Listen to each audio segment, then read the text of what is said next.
We can trust God in any circumstance we encounter with the assurance found in these three words: God's got this. We can overcome. We can have victory. We can believe in deliverance. We can believe in healing. We can believe that we can overcome in any situation as long as we know God's got this. Is there anything that I ever go through that God don't know about? The answer is a resounding no. Is there any situation I ever find myself in that God's not aware of? The answer is a resounding no. Is there any sickness that God can't heal me of? The answer is a resounding no. Is there any situation that my marriage or my family or my finances can find ourselves in that God can't fix? And the answer is a resounding no. Is anything too hard for God? No. As believers, as children of God, we know it's going to be okay as long as we keep our eyes fixed on Jesus Christ. Now, if you're looking to the world right now for help, you're depressed. And there is nothing too hard for thee. And there is nothing that's too hard for thee. Is there anything too hard for me? What's the answer to that question that God's asking us?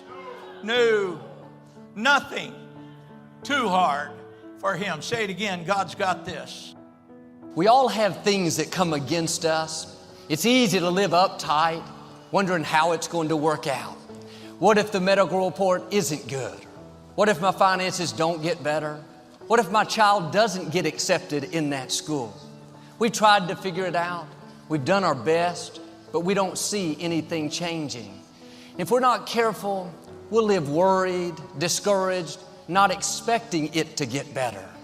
But there's a simple phrase you have to keep down in your spirit: God's got this. He's on the throne. He sees what's happening. He already has the solution. You don't have to figure it out. There may not be a logical answer. In the natural, you don't see a way. That's okay. We serve a supernatural God. He has ways to do it we've never thought of. And instead of trying to force it to happen, living uptight, you have to let go and let God. When you turn it over to Him and say, God, I know you've got this. I know you're in control. Not only will you feel the heaviness, the weight lift off of you, but God will make things happen that you couldn't make happen. You have many problems. You have many challenges. You have many questions. You have many struggles. You need to know that you have a mighty God, because when you face mighty problems, you need to know that God, who will help you face them, is up to the task. And He is up to the task right now, my friend. For God so loved the world. He has never messed up. He has never struggled. And He is not messing up now. And He is not struggling now. He will help us. He will help us.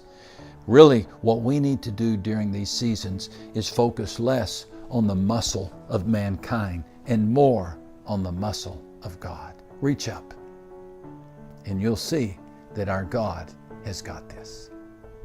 In Psalm chapter 46 and verse number 1, the psalmist David wrote, God is our refuge and strength, a very present help in trouble.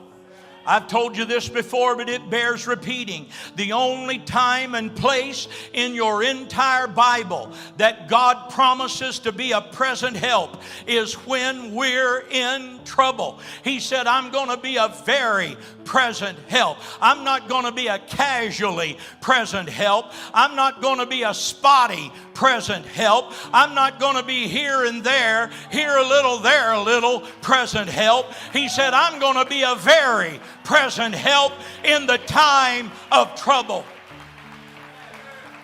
God is not just with you on the mountaintops. He's with you in the valleys when you're going through things. He knows what you're up against. The scripture says God is concerned about what concerns you.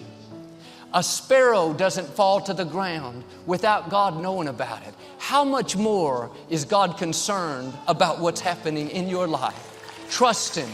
Live from a place of peace. This is a decision we have to make on a daily basis. Because every day there's something to worry about. There's some reason to get upset. All through the day, keep this phrase close to your heart. God's got this. He's concerned about me. He's working in my life. He's bigger than my enemies. He's lining up the right people. He's arranging things in my favor. That attitude of faith is what allows God to do amazing things. Do you know why and how the shepherd boy David was able to prevail over the warrior giant Goliath? Very simple. David didn't compare himself to the giant. He compared the giant to God. We need to quit comparing ourselves to our troubles. Quit comparing ourselves to our pain and our pressure and the things we think we can't do anything about. They're giants in our lives. And instead of trying to figure out what can I do about it? Do I have enough money? Do I have enough clout? Do I have enough friends? Is there any way I can solve this? And when you look at it through that eye, you're comparing David to Goliath. But David was smart enough to say, you come to me with sword and spear, but I come to you in the name of the Lord of hosts. And the Bible said David ran right toward him and let the rock go and the giant come down. He compared the giant to his God. What you're facing may be bigger, stronger, more powerful. But when you refuse to worry, when you refuse to live stressed out, instead you stay in peace, thanking God that He's fighting your battles, knowing that He's in control, you are showing God by your actions that you're trusting Him. We worry too much. We worry about all sorts of things, don't we? We worry about things we can't even change. We worry until we're a nervous wreck. We worry ourselves into high blood pressure. We worry ourselves into a stroke or a heart attack. We worry ourselves into ulcers. We worry until we become absolutely miserable people. The kind of people nobody wants to be around. We worry when it would be easier to trust God. Is something weighing you down today? Are you worried about a situation? Frustrated by what didn't work out? Or maybe down on yourself because you're not where you thought you would be? God is saying to you, I've got this. It's not a surprise to me. I have new beginnings. I have healing. I have breakthroughs. I'm asking you to change your perspective. Switch over into faith. That situation at work that you're worried about, God's got it. I'm asking you to quit worrying about what you're facing. Quit losing sleep over that child that's not doing right. Quit being upset because somebody did you wrong. Your dream hasn't come to pass yet. Can I tell you, God's got this. I like what Corrie ten Boom, the famous Jewish Holocaust survivor, said. She said, worry does not empty tomorrow of its troubles. It empties today of its strength. Your worry don't change tomorrow. Your worry doesn't change next week. Your worry isn't going to change your situation. Your worry isn't going to help you make more money on the job. It's not going to fix your car. It's not going to fix the house. It's not going to keep it from raining tomorrow. All the time you're worrying about whether or not it'll rain tomorrow, you're missing today's sun. Life is too short for you to live your life every day worrying about something that might happen. Worrying about what somebody has said or what somebody has done. Life is too short to spend it worrying. Life is too short for you to allow yourself to constantly be all worked up about something. Life is too short to go around miserable. Life is too short for you to make everybody around you miserable. Life is too short to harbor grudges. Life is too short to hate. Quit worrying about stuff that hadn't happened yet. It's a proven fact that 99% of the things we worry about never happen. Quit worrying about what can go wrong and get excited about what can go right. It doesn't take any more effort to believe something bad's going to happen than it does to believe something good is going to happen. No more effort. And by the way, they're really both faith.